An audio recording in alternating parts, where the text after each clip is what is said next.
A U.S. consular officer will visit Carriacou on Wednesday, January 24th and Thursday, January 25th, 2024 to provide limited U.S. citizen services and accept applications for U.S. passports and consular reports of birth abroad of all U.S. citizens on Carriacou and the PT Martinique. Principal Officer in Grenada, Frances Herrera, said this is intended to help their citizens avoid the hassle of traveling to the mainland to access these services. She said these services will be provided at a hotel in Carriacou on the stipulated days.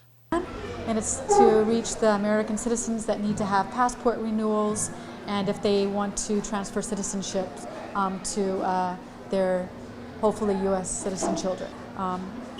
And this is because we found during my outreach last year that unfortunately it is difficult still for some of the American citizens to get the services, to get the travel, to come over.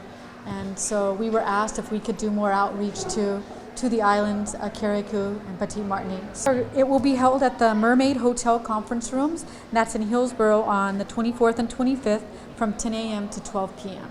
Handwritten passport application forms will no longer be accepted, as all passport application forms must be completed online and then printed. Applicants will also be required to pay all fees by international money order or bank draft made out to the U.S. Department of State. Cash or credit card will not be accepted. The principal outlined other documents that will be needed for the process.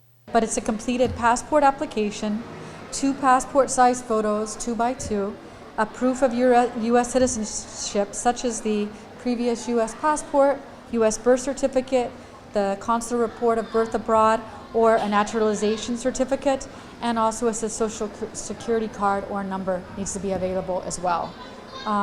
Bring your originals and photocopies of all documents, including a copy of the passport you are renewing. Just a note for children that are under 16, if both parents are listed on their birth certificate, both parents need to be present, or the person that is not present needs to have a notarized DS3053, and that's found on the State Department website. Mrs. Herrera encouraged all U.S. citizens to take advantage of the opportunity of the services that will be offered.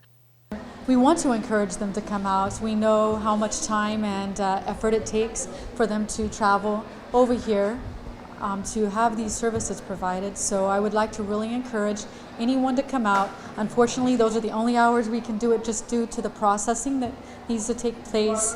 And hopefully the numbers that we see, we want to see a good turnout. I want to be able to see them, and we will be returning once again this year, but it'll be more towards the end of the year, October, November time. The team coming to the Sister Isles is in no way involved in the visa application process and will not be able to discuss visa cases during this outreach trip. Persons with visa issues or applications are asked to bring them to the attention of the U.S. Embassy office in Bridgetown, Barbados.